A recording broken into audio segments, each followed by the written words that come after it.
Hello everyone, ज्ञानम IAS में आपका स्वागत है। जैसा कि मैंने प्रीवियस वीडियो में बताया था कि अमेरिका के द्वारा जो 25% टैरिफ लगाया गया है और आगे जाके 27 अगस्त के बाद उसे 50% तक बढ़ाने की जो बताया जा रहा है, इससे संबंधित मैंने आपको बताया था कि इसके आर्थिक पक्ष क्या क्या हैं और किस तरह से हमें पेपर 3 के संदर्भ में इस टॉपिक को पढ़ना चाहिए और क्या क्या चीज़ें इम्पोर्टेंट हो सकती है। ठीक है, और उसमें मैं बताया था टैरिफ क्या होती है, उसके भारतीय इकोनॉमी पे इम्पैक्ट क्या होंगे, पॉसिबिलिटीज़ रीजंस क्या क्या हैं टैरिफ लगाने के, ये सब, और किस गुड्स पे टैरिफ लगाया जा रहा है। इस तरह के मैंने एक चार्ट डायग्राम भी बना के दिया था।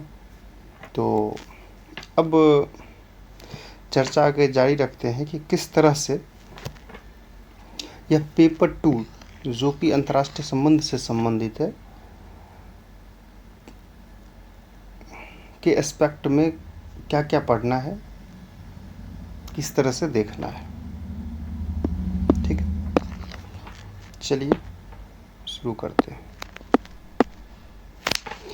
तो अंतर्राष्ट्रीय संबंध में आप जैसे जानते होंगे कि अक्सर दो देशों के बीच संबंधों को पढ़ा जाता है। वो संबंध जो होते हैं सिर्फ आर्थिक पक्ष से संबंधित नहीं होते हैं, बल्कि एक ब्रॉडर एस्पेक्ट होता है, उसका व्यापक धारणा होती है उसकी, जिसमें आप राजनीतिक, आर्थिक, सांस्कृतिक, पीपल टू पीपल कॉन्टैक्ट और बहुत सारे एस्पेक्ट हैं, विस्तार से हैं। जब मैं कभी अंतर्राष्ट्रीय संबंध के बेसिक पे कंसेप्ट पे चर्चा करूँगा तो हो सकता है उसमें मैं डिटेल बताऊँ। अभी ज़्यादा जाऊँगा तो वीडियो बड़ा हो जाएगा। तभी मैंने व्यापारिक विवाद, तो व्यापारिक विवाद अगर देखा जाए तो जो टैरिफ वॉर है इसमें क्या कानूनी पहल है और क्या कूटनीति हो सकता है दोनों देशों के बीच, यही दो एस्पेक्ट को मूलतः हम लोग के लिए यूजफुल है। ठीक है, अब होता क्या है यूपीएससी में या किसी भी एग्ज़ाम में एक डायरेक्ट क्वेश्चन बनते हैं और एक इनडायरेक्ट बनते हैं।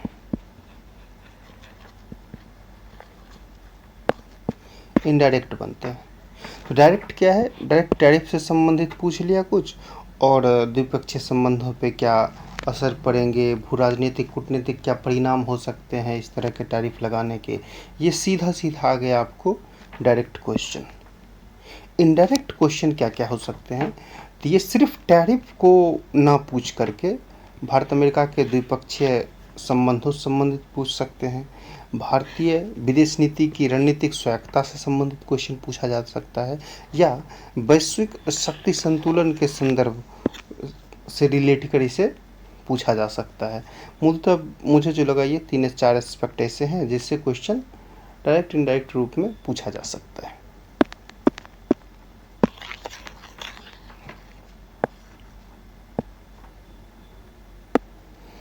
तो टैरिफ जो लगाया है,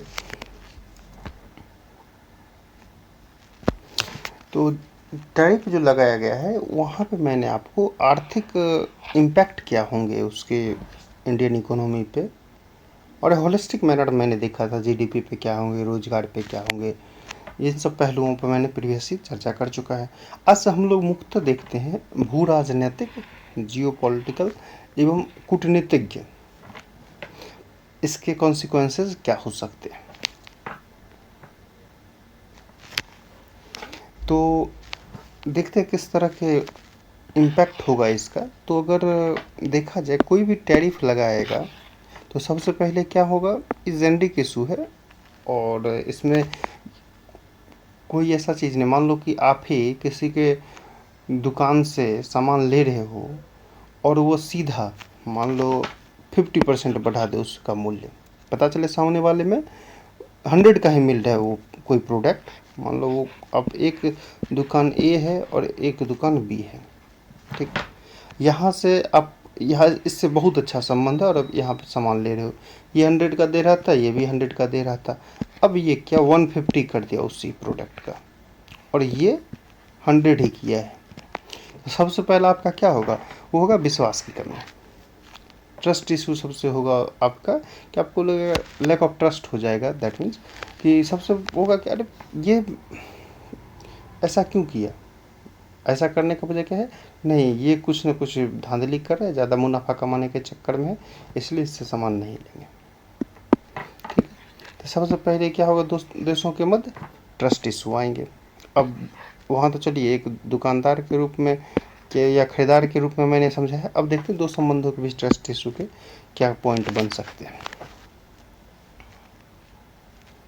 अगर देखें तो अभी हाल के दशकों में खास करके मोदी जी आने के बाद ऐसे टर्निंग पॉइंट 2000 का ईस्वी है। अब जब भी अमेरिका विदेश नीति देखोगे तो उससे पहले अमेरिका विदेश नीति रूस की तरफ ज़्यादा झुका हुआ था और टर्निंग पॉइंट वो माना जाता है विलिंगटन की भारत यात्रा अटल बिहारी वाजपेयी के समय में 2000 के ईस्वी में। उससे 2 साल पहले सेंसन लगाया गया था, प्रतिबंध लगाया गया था बहुत सारे भारत पर, क्योंकि भारत ने परमाणु परीक्षण किया था। फिर भारत ने बोला कि नहीं, ये मुझे संप्रभुता के लिए ज़रूरत है कि हम परमाणु हथियार बनाएं, परीक्षण करें।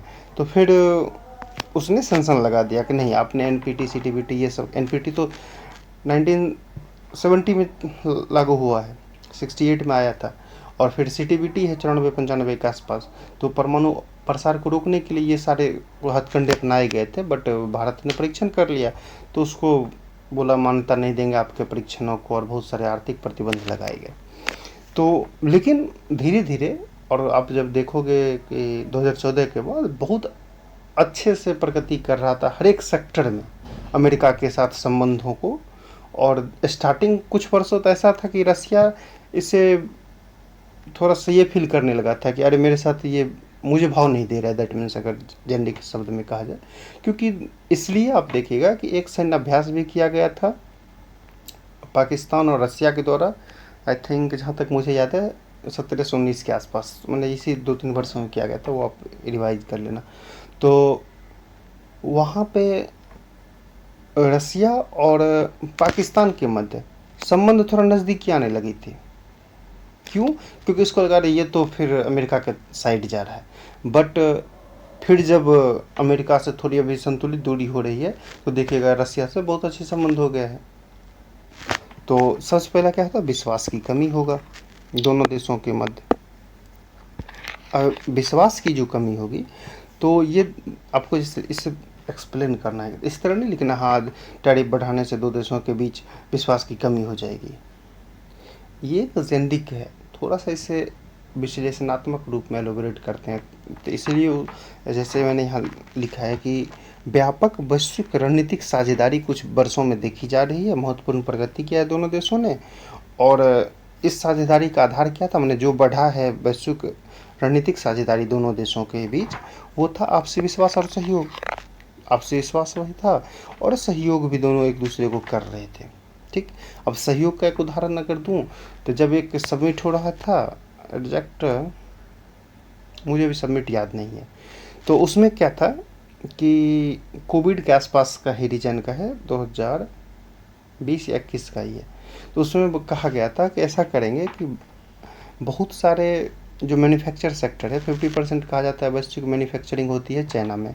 तो बोल रहा था कि हम लोग अपना आपको पैसा देते हैं, लेकिन मैन्युफैक्चर जो होना चाहिए वो डिसेंट्रलाइज होना चाहिए और भारत को एक केंद्र बनाना चाहिए, यहाँ से मैन्युफैक्चर हब बनाना चाहिए। और उसी समय एप्पल का आना या यहाँ मार्केट स्थापित करना उससे पहले आ गया था, लेकिन चीन से कंपनी फिर कोरोना काल में उठा के आना, जापान के द्वारा ये बोलना कि जो देश चीन के अलावा कहीं और इन्वेस्टमेंट करने के लिए जाएगा मैं उसे सब्सिडी दूंगा, इस तरह के पहल चालू हुए थे। तो ये विश्वास और सहयोग पे एक दूसरे का था।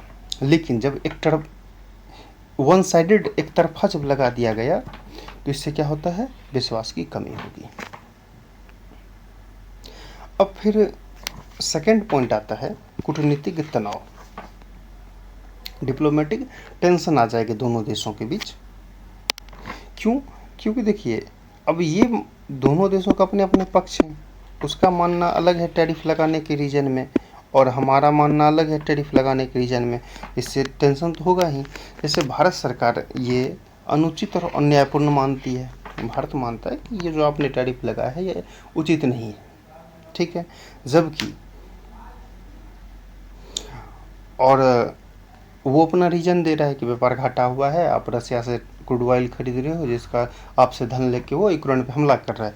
इस तरह की वो आधार बना के, तो इस तरह से दोनों देशों के बीच तलखी आएगी। और इसका एक उदाहरण देख सकते हैं कि जैसे ही टैरिफ के संबंधित लगाने की चर्चा हुई थी और अमेरिकन जैसे वहाँ पे राष्ट्रपति ने भारत को बोला था आप रसिया से क्रूड ऑयल खरीदते हो और तरह के कारण गिनाए थे। तो एक MEA ministry of external affairs जो है हम लोग का विदेश मंत्रालय, उनने एक नोटिफिकेशन जारी किया और उसमें सूचना दी कि यूरोप, अमेरिका क्या क्या रसिया से खरीदता है और कितनी मात्रा में खरीदता है। एक तुलनात्मक भी बताया था कि वो हम लोग से ज़्यादा खरीदता है, इस तरह की चीज़ें। तो जब इस तरह के वाद संवाद कहीं पे होने लगे तो उससे संबंधों में कड़वाहट आती है, या डिप्लोमेटिक लैंग्वेज में लिखें, IR के लैंग्वेज में लिखे तो उसे कूटनीतिक तनाव कहा जाता है, ठीक है। अब उसके बाद देखिएगा, कभी हाल के वर्षों में हुआ क्या था कि चीन का एग्रेशन बढ़ रहा था। चीन का एग्रेशन बढ़ने का वजह है कि 15-16 ट्रिलियन डॉलर की इकोनॉमी बन गई है और अभी सेकंड लार्जेस्ट इकोनॉमी है वर्ल्ड में, और उसे फर्स्ट तक जाना है। तो हेजेमनी जो है USA की, आधिपत्य जो है पूरा वैश्विक जगत में, तो USA जान रहा है कि वो मेरा लैग कर जाएगा, वो मेरे धीरे धीरे नीचे आ जाएगा। तो उसको टैकल करने के लिए एक नीति बनाई गई थी अमेरिका के द्वारा कि हम डायरेक्ट फ्रंट पे वार न लड़के क्या करें कि छोटे छोटे महाशक्ति जो, या छोटे छोटे जो उस तरह के पावर सेंटर हैं आसपास के देशों से, उससे टाई अप करके उसे जवाब दिया जाए, ना कि डायरेक्ट किसी देश से लड़ा जाए। तो जैसे चीन और अमेरिका है, तो ये दोनों क्या किया देखिएगा, आसियान देशों के साथ, भारत के साथ, जापान के साथ, ऑस्ट्रेलिया के साथ, न्यूजीलैंड के साथ, इन सभी देशों के साथ संबंध को बढ़ाने पे बल दिया गया। ये एम्फिसाइज किया गया कि भाई संबंध दोनों देशों का बहुत अच्छा हो। और संबंध क्या होना चाहिए? सहयोग होना चाहिए, कूटनीतिक रणनीतिक होना चाहिए, और उसके लिए स्ट्रेटेजिक पार्टनरशिप बनाए गए, जैसे कि क्वाड का गठन। क्वाड का गठन ऐसे अलग एस्पेक्ट में देखा जाता है, एक सैन्य गठबंधन नहीं है, ये याद रखिएगा, क्योंकि इस तरह के क्वेश्चन फंसा सकते हैं आप लोगों को। लेकिन एक रणनीतिक मंच है जिसमें क्या, ये चाइना को टैकल करने के लिए ही क्वाड लाया गया था, बल्कि कोई घोषित इस तरह का नहीं है, लेकिन क्वाड लाया गया था, उसी एक रणनीति का हिस्सा था।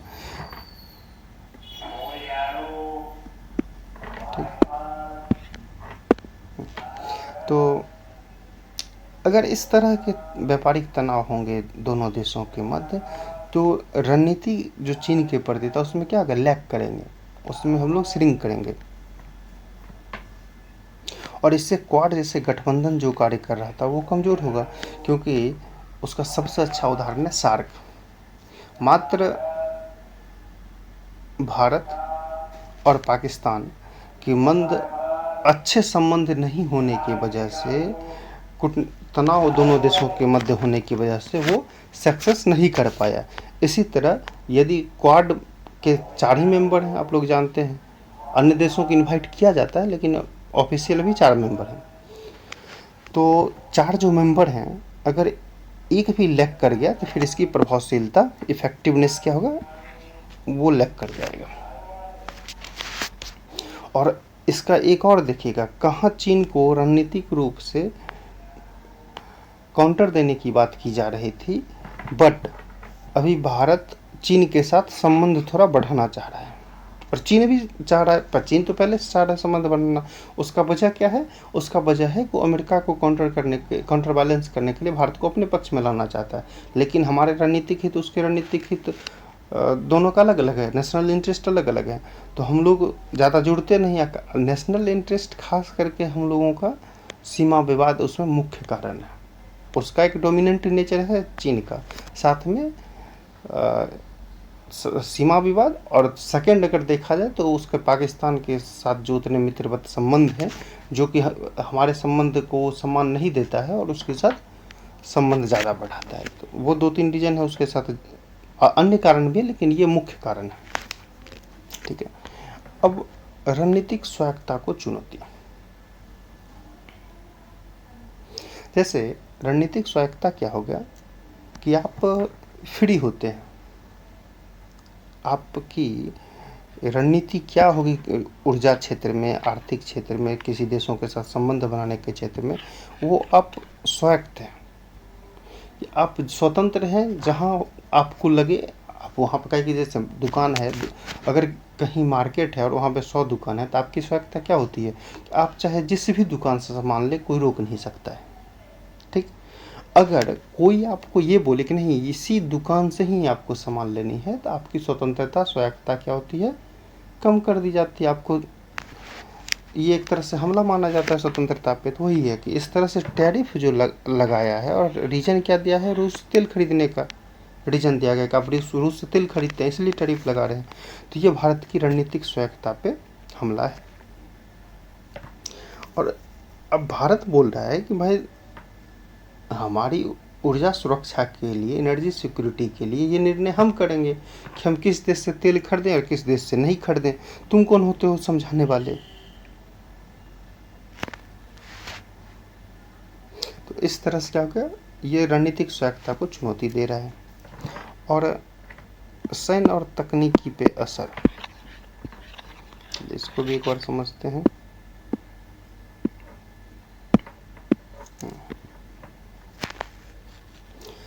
तो अभी देखिएगा, अगर आप डेटा निकाल के देखिए तो सैन्य और तकनीकी सहयोग में रसिया थोड़ा डाउन जा रहा था और अमेरिका धीरे धीरे राइज कर रहा था।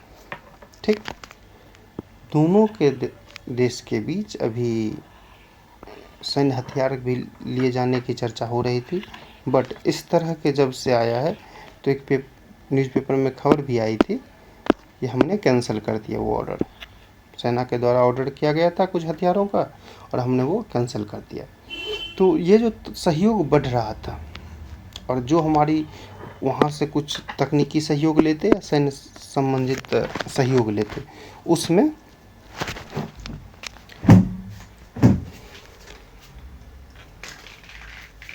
इससे हमारा उस पे इम्पैक्ट पड़ेगा इस तरह के टैरिफ लगाने से। और इस तरह के तनाव का इम्पैक्ट क्या होता है कि इस तरह के तनाव से रक्षा और तकनीकी क्षेत्र में चल रही जो बातचीत और सौदा चल रहा है उसमें सहयोग कम हो जाता है या पीछे हट जाता है, जैसे कि आपने न्यूज़पेपर में भी आया भी था। ठीक, तो कानूनी ढांचा और वैश्विक व्यापार संगठन के विचार क्या है? तो अगर ये टैरिफ लगाने के किस तरह के लीगल कुछ क्लॉज हैं और विश्व व्यापार संगठन के क्या विचार हैं, थोड़ा इसके बारे में जानते हैं।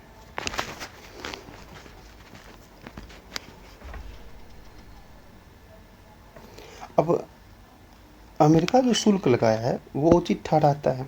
उचित ठहराता किसके लिए है? एक व्यापार विस्तार अधिनियम है, उसकी धारा है 232 232।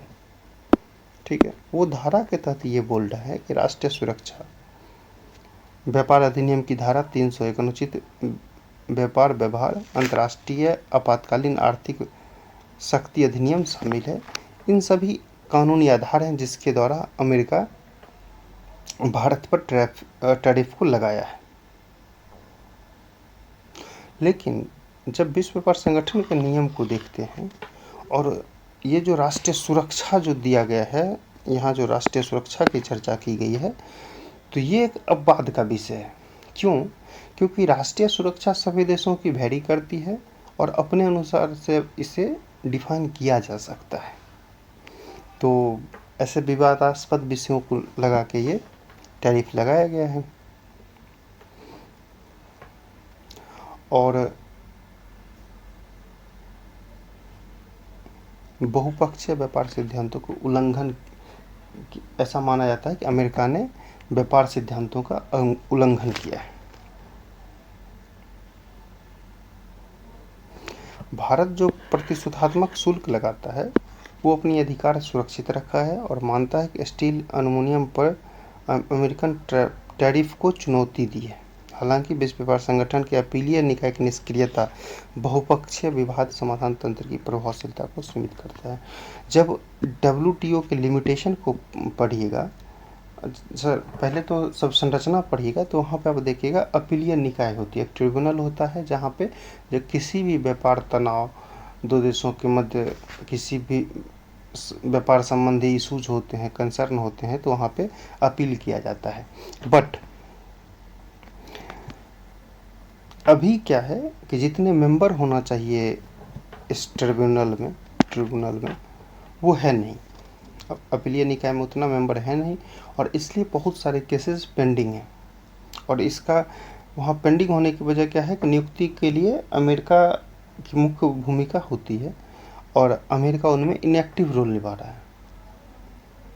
तो इसके लिए ये इशू आ रही है। तो एक क्वेश्चन भी फ्रेमिंग किया है कि अगर आप लोग को समझना है कि किस तरह से होता है, फ्रेमिंग नहीं किया, बस क्वेश्चन आप लोग को लिखने के लिए दिया जा सकता है कि हाल के व्यापारिक तनाव के संदर्भ में भारत अमेरिका रणनीतिक साझेदारी के भविष्य का विश्लेषण करें। टैरिफ जैसा एक तरफा कदम इस साझेदारी को कैसे प्रभावित कर सकते हैं। आप चाहें तो इस तरह के क्वेश्चन का प्रैक्टिस कर सकते हैं इतने चीज़ों को समझ के। Thank you for watching. अच्छा लगा हो तो प्लीज़ शेयर सब्सक्राइब कीजिए।